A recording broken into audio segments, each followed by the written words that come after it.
Hi, my name is Leshinske. Today we're going to talk about the utilization of the functional movement screen for injury prediction. First off, let's talk about what the functional movement system is. Well, the functional movement system is a company with a mission to help people move better and move more often. The philosophy was founded in 1995 at a time when there really was no systematic tool to identify asymmetries or limitations among functional movement patterns, specifically for the strength and conditioning coach and the personal trainer. For many years, the physical therapists, athletic trainers, and even occupational therapists had great evaluation tools and still do to this day, in which strength and conditioning coaches and personal trainers do not have access and or is out of the scope of practice. So the FMS came along to really help those that are in the field, in the trenches, working with athletes for the first line of defense before they have to send them off to physical therapists, athletic trainers, or even occupational therapists. So what is the FMS? Well, it's a series of 7 tests. They'll look at different ranges from upper body to lower body and try to look at everything from core stability, flexibility, mobility, and strength utilizing various tests. What it also does is looks at unilaterally each body part. For instance, the right leg to the left leg, to the right arm to the left arm, and then obviously core stability and core function. It has a scoring system out of 21 points from 0 to 3.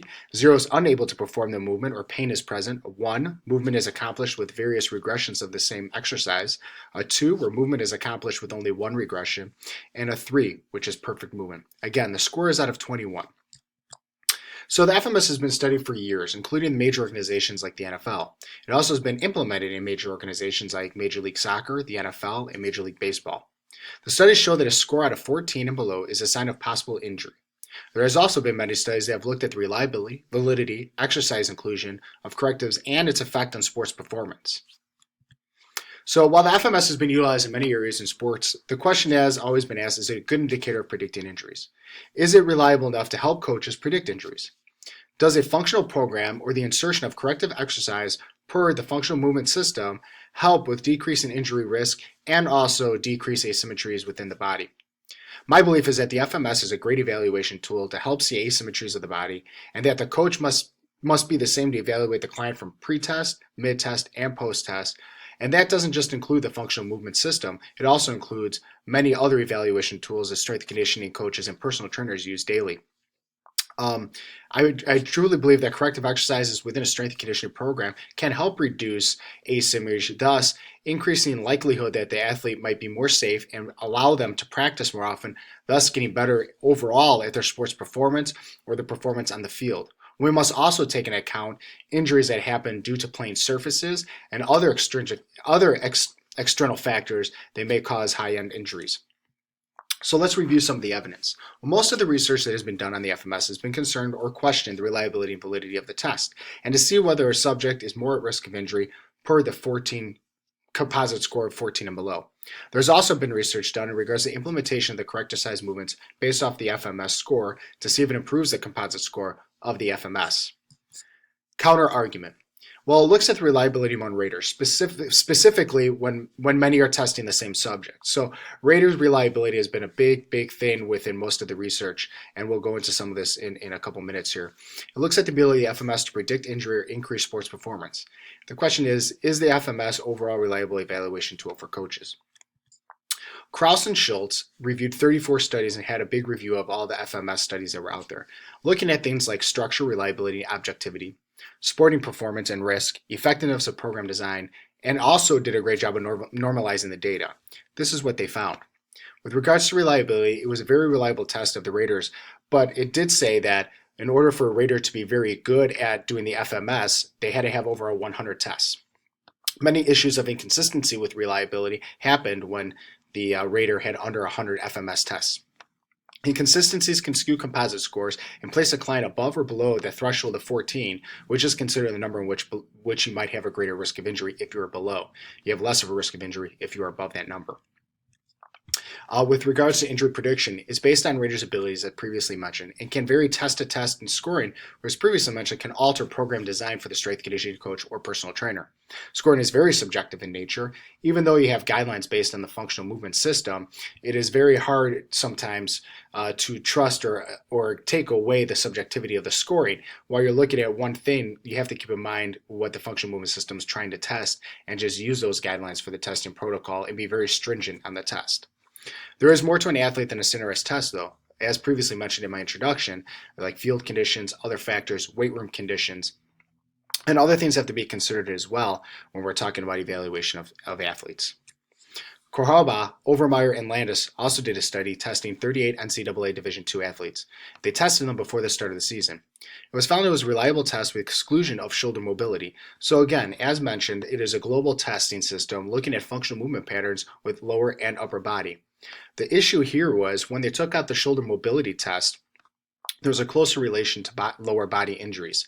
So this can skew the composite score, because if you have a real poor upper body or even core stabilizing score, let's say a 0 or a 1, and you only had mediocre or really high levels of testing, say 3s on all the lower body tests, it could still put them below that injury threshold. What we see many times is most injuries are not upper body injuries. Most injuries in sport, specifically what has been tested with the FMS, is lower body or lower limb injuries. Thus, that's why a lot of people look to the FMS to help them predict injury of the lower body injuries, such as ACLs, ankle sprains, and other lower body injuries. Schultz and Anderson looked at a test and retest of inter-rater reliability. They tested 39 NCAA 1A varsity athletes who competed in swimming, soccer, volleyball, and cross country. This test was very interesting as they looked at one rater doing a live test and retesting that same rater 1 week later to see the reliability. What this test found is that it had great reliability for one rater. What this test also did is had 5 other raters look at that video feed and rate the same movement or the same test for the athlete. And what they found was amongst those 5 raters, there was a wider range of testing scores, thus taking away some reliability. The question always remains is, would you always have 6 other testers or raters testing the same athlete? As previously stated, I probably would not have many people test the athlete across even a pre, mid, or post test. You try to have the same tester at each time. This shows the application of FMS must be done with the same rater to be consistent. As previously mentioned, it really helps when you have the same rater months pre, mid, and post testing. So let's look at the evidence that supports the FMS. Well, the evidence in the article say the FMS, when done appropriately, is a great indicator of injury based on asymmetries that are found within the subjects. Again, the score of 14 out of 21 is considered at risk and has a higher injury potential. So let's look at the Minix study. The Minix study, again, looked at inter-rater reliability at FMS. It used 4 testers, 2 novice and 2 expert. The novice tester had 1 year of FMS testing. The expert had 10 years of FMS testing and also had more experience in the field of strength and conditioning. Testing was done on the same time with subjects to see the reliability. So they had 1 subject doing the FMS and they had 2 raters, 1 novice and 1 expert. This gave a really good look at both people, novice and expert, trying to test the same person to see how reliable the tests were. 14 out of the 17 tests demonstrated excellent agreement. So this shows how reliable it is doing a live FMS and not having 6 testers, but even seeing what it compares like from a novice to an expert and kind of cutting down what would happen if there was 6 or even 5 or 6 testers. Again, we always try to have the same person evaluating the athletes over the course of time. The Brown study looked at injury prediction for female athletes in women's basketball, soccer, and volleyball from the University of Toledo. The average age range of 17 to 22. Why is this so important? Well, a lot of our lower body injuries, specifically the ACL, are due to females. So we really wanted to get a good look to see if this can really help with injury prediction. So they split them into 3 groups. All subjects previously injured of lower extremity and no previous injuries of lower extremity. Overall, 55 athletes were tested. Out of those 55, 13 were unable to perform the test, and 1 had injury due to exposure with lower body injuries. So they obviously couldn't do the test. There was no difference between preseason FMS of the injured and non-injured athletes. The odds ratio calculated at a 4.5. So the athletes who tested below, in this case a 16.5, had 4.5 times greater chance of a lower body injury. And here is the breakdown. So if you look at soccer, an FMS score of 13.4, there was 8 injuries. Volleyball, 15.3 of the average composite score was 5 injuries. Basketball, 14.6 was 5 injuries as well. As you can see, FMS of a score of at 14 or below, there was 11 injuries, and above a 15 or at a 15 was 8. So you can see here there's great reliability in the test with regards to lower body injury. The Kiesel study looked at the effect of correct exercise programming around the scores of the FMS. They had 62 participants and implemented a 7-week program. The pre-test had 31 asymmetries. The post-test had 41 free from asymmetries. So 14 was used as a cutoff score based on previously stated research, and an introduction of the completion of corrective exercises obviously increased the composite score, thus reducing asymmetries and reducing possible injury potential. Keeping athletes on the field of play is a strength and conditioning's goal. We never want them, one, to get hurt in the weight room. 2, we want to get them in the best possible shape, as strong as possible, mentally strong as well, and in great condition, so they're allowed to go out and play and practice and get better at their sport.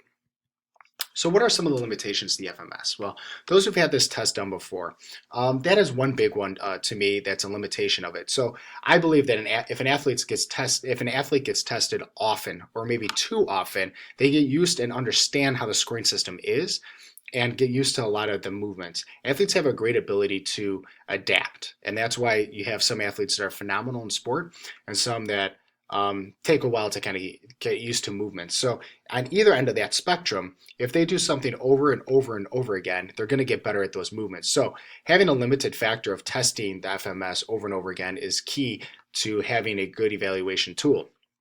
And again, to become a good tester, according to the research done in the review, you needed over 100 times to perfect the FMS before you give it. I think that while this might be a limitation with some of the research, I think it's kind of a gold standard in our field and an understanding that you have to perfect evaluation tools before you go out and use them on the athletes. I think that makes total sense, and I don't really necessarily see it as a big limitation. I think the research shows it as a limitation. I myself do not believe that it is a huge limitation.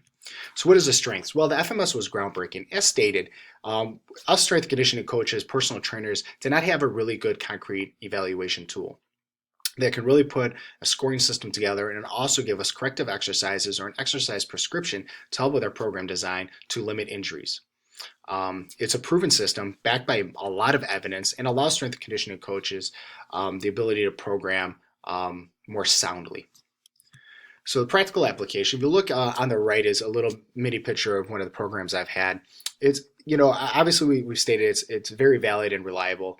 But what I want to see is show you is the inclusion of some corrective exercises. So right here, one of the inclusions of it would be a half kneeling lift. That's one of the big corrective exercises that Greg Cook and Lee Burton have put in as far as patterns.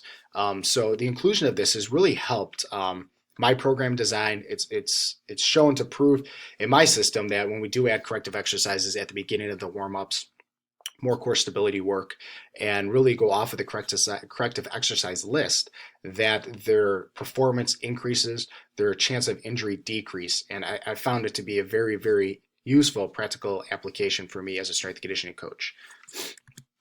In conclusion, so the FMS is a key component within the toolbox of any strength and conditioning coach or personal trainer. Mastering the FMS is key in getting reliable and valid scores, as with any other evaluation tool. And understanding inclusion of corrective exercises will reduce possible injury and decrease games lost. While there is evidence that raters need to be experienced, that goes in many things in the strength and conditioning world. As we saw, you don't always have to be an expert and have 10 years. There are ways to become a very valid rater with a year of experience, and utilizing the functional movement systems book, they're really taken to heart and reading and studying and implementing.